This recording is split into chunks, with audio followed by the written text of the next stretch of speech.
Assalamualaikum warahmatullahi wabarakatuh. Waalaikumsalam warahmatullahi wabarakatuh. Semoga Buya dan kita semua diberi kesehatan selalu oleh Allah Subhanahu wa taala.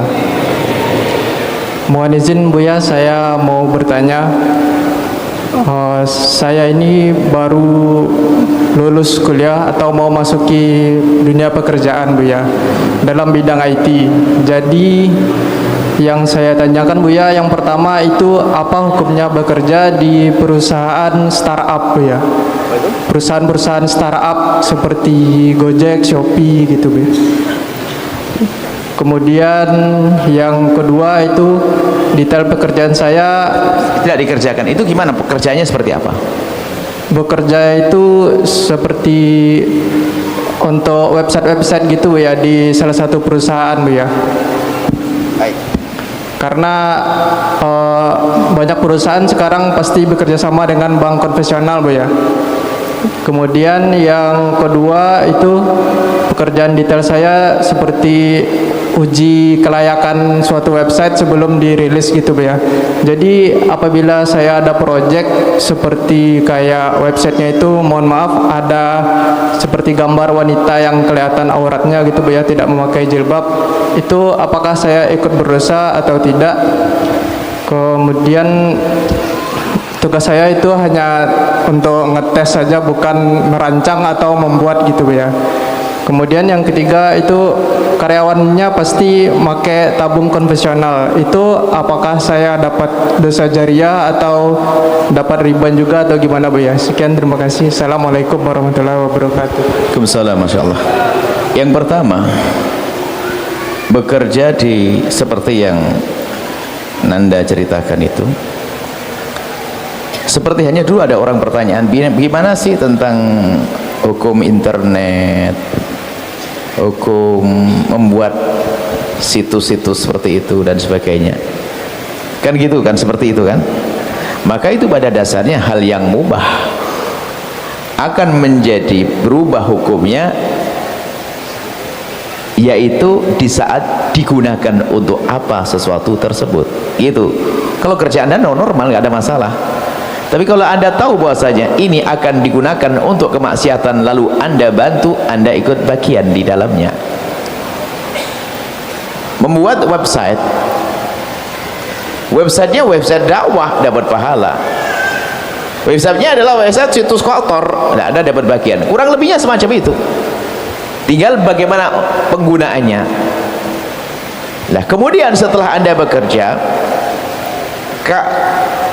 bukan Anda saja, seolah-olah tantangan itu macam-macam.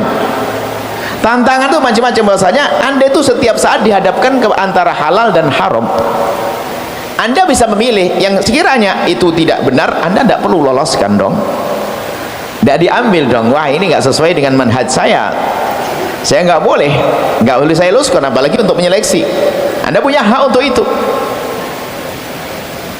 Jadi Anda pilah dan Anda pilih. Semuanya begitu. Kita dalam bekerja itu begitu, antara pekerjaan halal dan haram, halal haram, selalu begitu.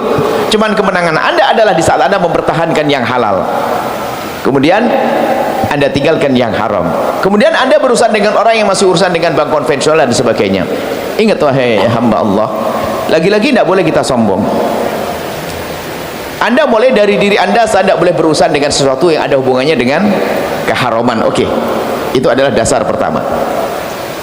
Tapi di saat Anda melihat orang lain, nggak boleh Anda pukul rata, wah dia bejat, dia nggak benar.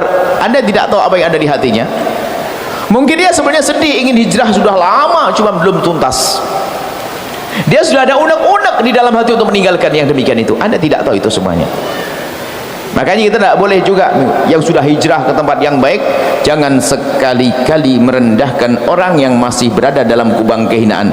Anda tidak tahu apa yang di hatinya. Tapi yang boleh di hati Anda, yang Anda suburkan adalah Anda punya kasih sayang kepadanya. Misalnya Anda mendoakan dia setiap malam, ya Allah, itu adalah orang-orang yang baik, tapi dia masih urusannya dengan dunia keharaman, ya Allah, dunia riba dan seterusnya. Anda doakan semacam itu. Nah, adapun Anda berurusan dengan orang yang masih menggunakan seperti itu, Anda tidak bisa dikatakan dosa kecuali Anda membantu spesial untuk itu. Itu kan urusan dia. Orang belanja kepada kami, dia duitnya ditabung di mana saya tidak tahu itu. Itu urusan dia. Jadi urusan Anda adalah Anda halal karena Anda tidak memfasilitasi mereka untuk mengambil yang haram. Beda. Jadi Anda tidak usah takut, wah ini adalah semuanya urusan dengan dunia konvensional dan sebagainya. Itu urusan dia dengan Allah, dan semoga diberi hidayah. Dan adapun ternyata dia belanja kepada Anda tidak perlu mencari-cari. Tanya, kalau ada orang belanja di toko Anda, dari mana duitnya? Anda simpan di mana? Enggak ada. Islam tidak mengajarkan demikian itu. Itu nyakiti itu orang beriman.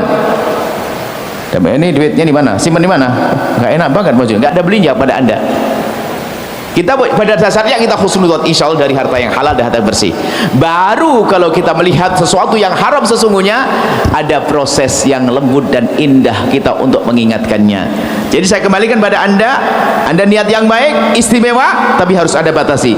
Tidak boleh menjadi merendahkan orang lain pada akhirnya nanti. Anda istimewa karena khawatir ghirah yang luar biasa untuk menjadi baik ini kadang-kadang ditumpang oleh setan menjadi merendahkan. Ya Allah kasihan, astagfirullahaladzim, masih. Nah ini merendahkan orang lain. InsyaAllah Anda sudah istimewa, insyaAllah.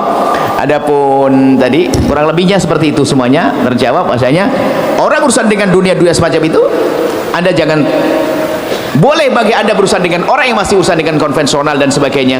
Yang harus Anda tumpangi dalam urusan Anda adalah doa untuk mereka. Dia berurusan dengan saya, ya Allah bimbing dia, berikan jalan yang baik, ampuni dia dan seterusnya, bukan untuk mencaci dan merendahkan. Khususnya yang sudah hijrah, hati-hati. Yang sudah hijrah dulu punya masa lalu kelam, kemudian sudah hijrah, ingat jangan sampai dengan hijrah Anda menjadi sombong. Ingat mereka adalah umat Nabi Muhammad, biarpun banyak dosa di hatinya ingin diampuni oleh Allah, cuman perbedaannya adalah kekuatan mereka dalam bertobat, kekuatan mereka dalam hijrah bermacam-macam. Apalagi yang masih dalam dunia riba itu, kami menemukan berapa kali kita menemukan orang nangis, Buya saya pengen hijrah, saya ingin meninggalkan keharaman ini, akan tapi saya belum bisa, saya baru terentaskan 10 tahun karena hartanya banyak banget, nggak bisa langsung 3 tahun selesai. Yang penting Anda niat hijrah, niat meninggalkan, sudah cukup. Ini bagus sekali. Orang mau kerja mikir halal haram, sisi ini yang saya bidik. Suatu kita ada anak muda seperti Anda, setelah lulus kuliah dia daftar di 3 perusahaan. Dia bertanya, Buya saya mau daftar ke perusahaan, referensinya ini boleh enggak? Oh halal boleh, karena perusahaannya perusahaan halal semuanya, nggak ada haramnya. Ternyata setelah lulus datang lagi, mestinya kan tinggal melihat gaji yang tertinggi kan, tanya lagi, Buya di antara 3 ini yang paling halal yang mana? Waduh kacau ini, semuanya halal. Yang paling halal adalah urusan keseharianmu. Coba kau masuk ke sana, bagaimana pergaulan di dalamnya, laki perempuan, batasan-batasannya, itu saja. Ibadahmu seperti apa di sana, kau pilih sendiri. Ternyata setelah dia masuk ke dalam melihat, kepilih enggak yang paling rendah, enggak yang paling tengah, pas yang gajinya tengah-tengah, lumayan dia pas, jadi enggak berat dia, Allah mudahkan dia. Coba yang paling akhlak, yang paling bagus akhlaknya, yang gajinya paling rendah, setan juga bisik, ngapain kamu ngambil yang ini? Tapi yang jelas kami bangga dengan anak muda yang semacam itu. Bukan asal sekarang lah gila mendapatkan duit, nggak pernah peduli. Biarpun kadang-kadang di rumahnya sang ustadz sekalipun, mungkin anaknya kiai yang nggak peduli, atau mungkin seorang ustadz karena tamak dengan dunia, nggak peduli dengan halal haram. Dan ini anak muda baru kuliah mikir begini, ini istimewa, ini mahal kayak begini, ini mikir halal nggak kerjaan saya, ini halal nggak kerjanya, belum kerja loh ya. Sekarang ada orang mau dekat sama ustaz, takut jangan dekat-dekat nanti dibilang haram, dekat haram. Wah ini kacau. Istimewa Anda, semoga Allah memperbanyak orang-orang yang takut keharaman seperti Nanda yang bertanya itu. Wallahu a'lam bishawab.